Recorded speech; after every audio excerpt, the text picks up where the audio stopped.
The lifeline that so far falls symmetrically between the 20th and 21st century was perfect placement for me to have existed if you think about it.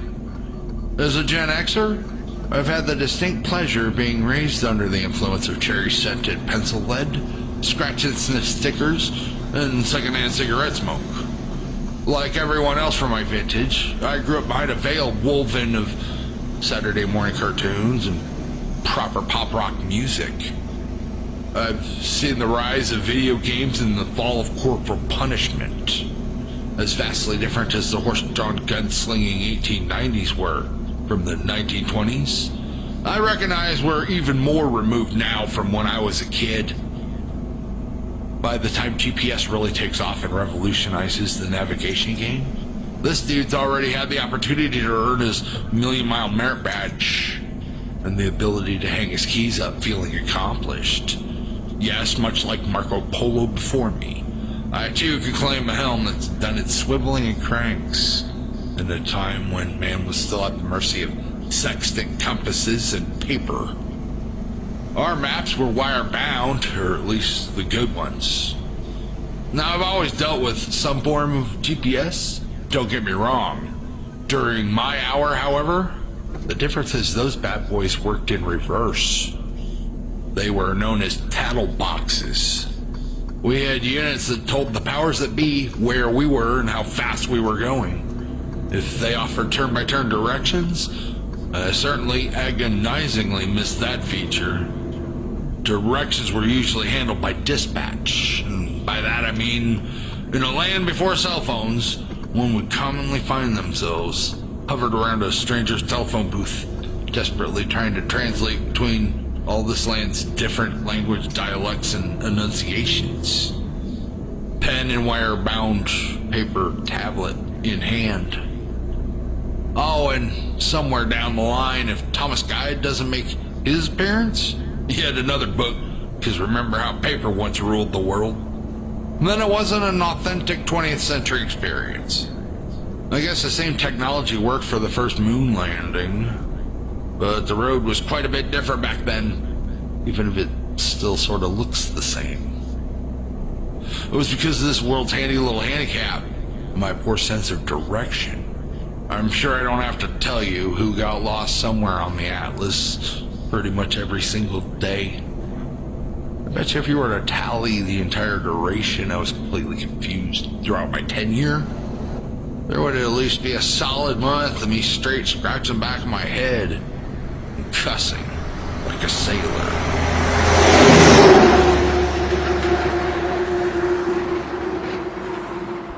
Well, that was the same year I left Job Corps, but toward the end, 1998, Warren Enterprise had to be coaxed into gambling on me. My next alma mater, Western Pacific Truck School, back when they were in Lakewood. Yeah, they called in a special favor. At 21, I was the youngest in my graduating class, and thus a much higher insurance risk than these other prospective drivers. Plus, with an immature employment history working against me, opportunities just weren't presenting themselves. Bally's, Western Pacific Truck School's parent company, wasn't about to get their tuition payment unless someone got me the placement I was promised. All I can tell you is that my initial Warner trainer, Tony was a piece of shit.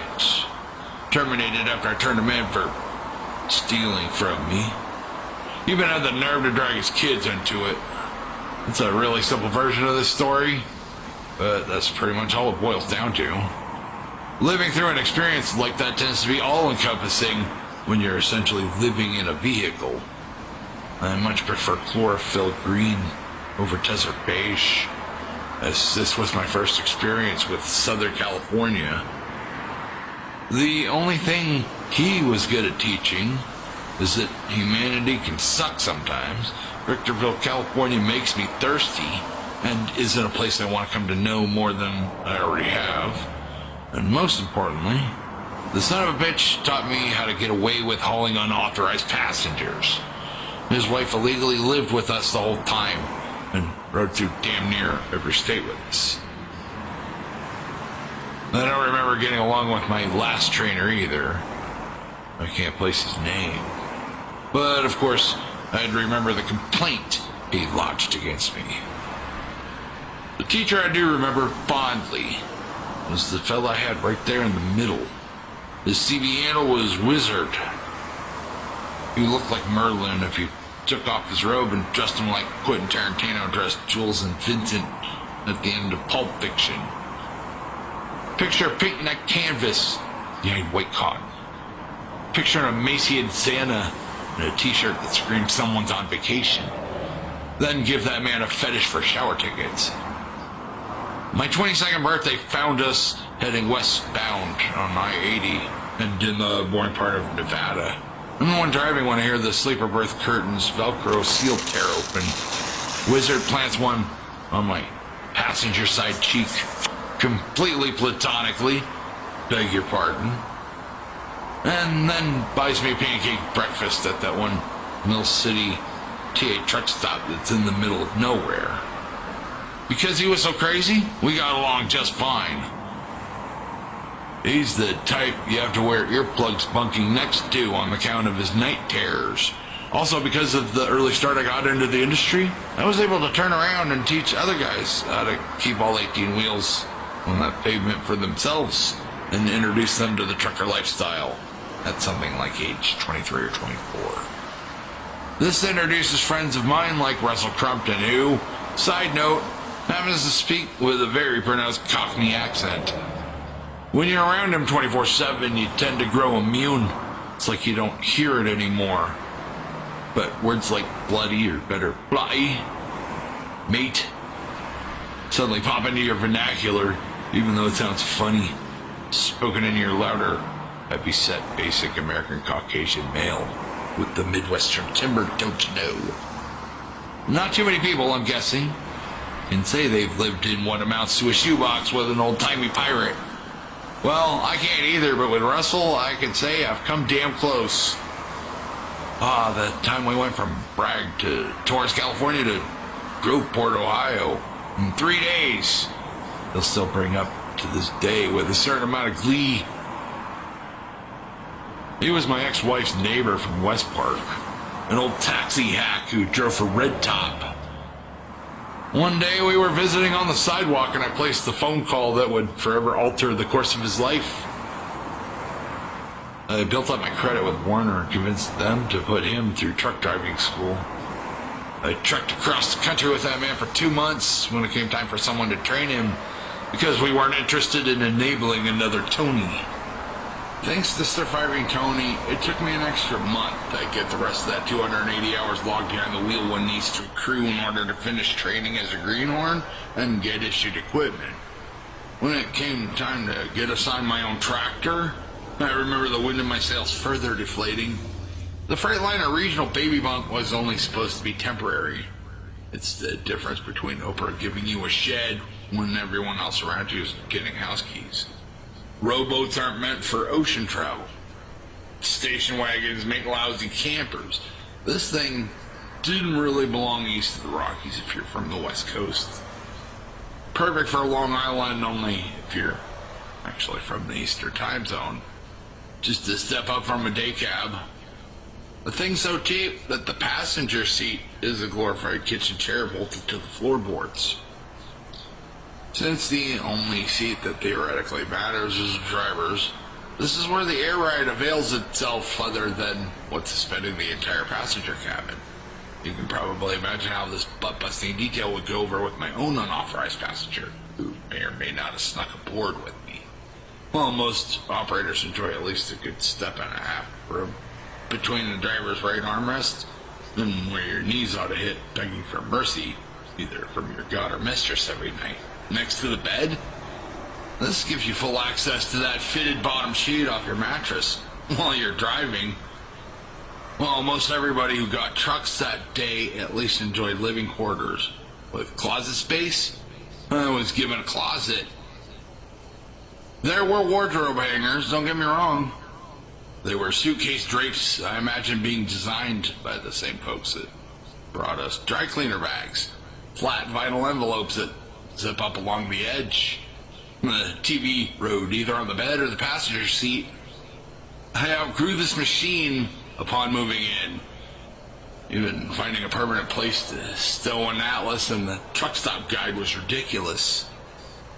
It was literally moving into an apartment you wear like a shirt, using a bed as a bench, and with the driver and passenger chair at each respective knee. You've got nothing to do that first day but wait for the bulletproof keyboard that's coil wired through your floor to pop off and startle you with that obnoxious priority buzzer. It's like a live-action game of perfection, waiting for the timer to pop and throw everything into chaos. Waiting for the Qualcomm to give initial marching orders on any other day can be particularly brutal. But that first assignment is torture. They could send you out immediately, or they could ignore you for a week. Guess you're shackled by the ankle to this plastic computer. One could use as a bludgeoning instrument since it comes with a little heft. Not your dispatcher. Even going to the bathroom in the office is a chore you don't want to dawdle at very long. You have to be able to answer the satellite at a moment's notice and run like a Minuteman. When you're new, you have no frame of reference. Every hour feels like a day. Burning calories awake merely available to drive is a cruel waste of resources. Perfect system would set you loose on the world fresh from the sack. Your entire future doesn't click on until you do something work-related. The longer they wait to dispatch you, the later your night's going to be because you're obligated to still run your entire shift if the load calls for it. Greenhorns tend to run into trouble trying to back into Black Diamond Experience level parking places in the middle of the night unsupervised. The only parking spots left after a certain hour for bedtime. I looked out and got a pretty easy assignment off the bat. It might have even already been loaded in the same lot I was camped in, since I was in a company terminal. I can't recall, but the ride took me all the way to Amarillo, Texas, straight up the 15 to Barstow and across I-40 if you're unfamiliar. The highway stations 98 and 99 advertise Las Vegas through the same desert Schwarzenegger tears through and the Terminators. There's quite a bit of that beige color I'm so fond of to fill the windshield well past needles. I tell you, I was so nervous during this trip. Guess who drove that first 10 hours straight through without stopping? The only time this guy didn't need to pee or nothing his whole shift. Until that day, I had company my entire life. I was always the lower rung of some hierarchy in taking orders.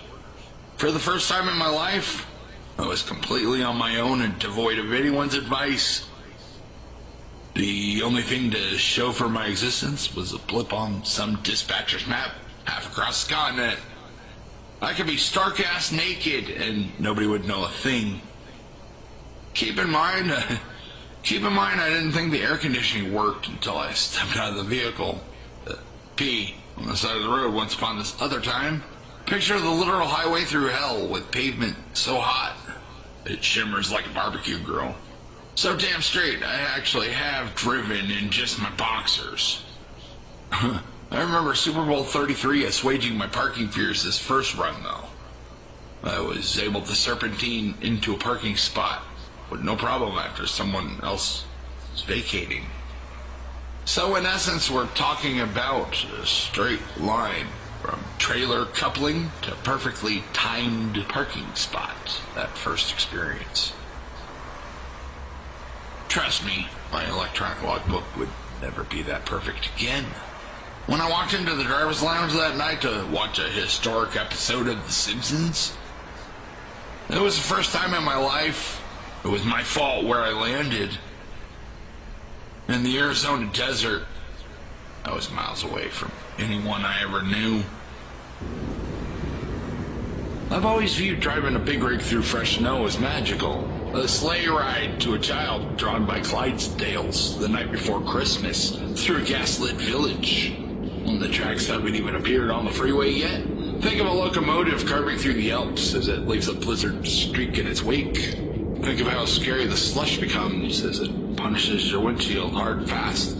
Because a daredevil thinks he knows better than everyone else and can't be bothered to follow.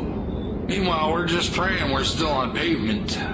Throwing a set of tire chains on a mountain pass in Colorado as an adult always gave me a taste of the exact same flavor I grew up sinking my teeth into sledding in Michigan. And not just the fun part either, where the flakes lie to you and swear you're cruising through outer space at warp speed. No, I distinctly remember as a kid all the crappy parts that went into the joys of sledding too. The part where you're able to barely climb back up the feature presentation. Your feet are numb and your clothes are soaked to the bone. I remember being paranoid over being crashed into by an uncontrolled rogue vehicle. Of course, the stakes are slightly higher on the traffic side off the shoulder of a highway, dealing with metal hooks and frozen fingers. The fear of getting slaughtered only increase magnitudes worse. Side note, peeing on padlocks melts ice for at least a second if you've been holding a while. And doing this will release things if worse comes to worse. Trust me, worse has become worse before. I can literally claim surviving the same weather that killed off the Donner Party, and from the same neck of the woods. Thank God for modern day conveniences. I've actually seen shit that could shatter liquid terminators. The kind of cold that makes Mr. Abominable curse and drink an extra mug of cocoa before he haunts. Tony taught me a lot about self-sufficiency the first time I saw partial Colorado. This is the steep downgrade before you hit Vales Pass directly west of the Eisenhower-Johnson Tunnel, leaving Denver on 70. My first trainer hid in the sleeper berth with his wife. The dividing curtain might have been wide open, but I remember taking those bad boys on with an empty passenger seat and a clenched ass. Just remember what you read about driving in snow and ice in the truck driving textbook. Keep her in 6th or 7th gear and stay off them jakes. I'd like to complain about his swim or drown method of teaching, but as I recall, I had a student of my own take us to Gettysburg one time through Chambersburg, Pennsylvania on the old Lincoln Highway, technically the same 30 that leads to Astoria, Oregon. We went down a 15% grade in foggy conditions at one point, and I rolled over in bed to kiss the butt-tuck wall behind me. I think I even threw in the sign of the cross over my chest and forehead, even though I'm not a Catholic. I didn't hold his hand through it either. Poor guy's eyes must have been as wide as mine were, walking in the same sort of shoes. I had some fun times teaching people how to drive, but when it got old, it got old. When you're the senior partner in a team like this, everything falls squarely on your shoulders. I can remember waking up in some pretty funky situations. You almost have to learn to be conscious even when you're not. Once the powers that be discover you can hot bunk, either have the trainer or trainee sleep while the other one drives. They start to run you ragged. No Sleep Till Brooklyn as a song title has always furrowed my brow a little bit more as an adult, as the commandment hits me a bit differently. I've made it across country awake the whole time before, straight through. It usually winds up in a buzzing headache and an argument at some point. I've seen manlier men than I break under the pressure. I've seen what this career choice does to romantic relationships, and listened as men who could double as my grandfather John Wayne cry. That was when I adopted the phrase, no judgment. Driving had some of my brightest times, but the dark was dark. As time progressed, I managed to get ensnared by my ex. She was no doubt precisely where my winding key ran down. I didn't know at the time about life force vampires, but a woman ultimately concluded that chapter of my life. What started that first night at a truck stop in Arizona with a twinkle ended with me half a dozen companies later, riding back home on a Greyhound from Eau Claire, Wisconsin, deflated and scared about my future.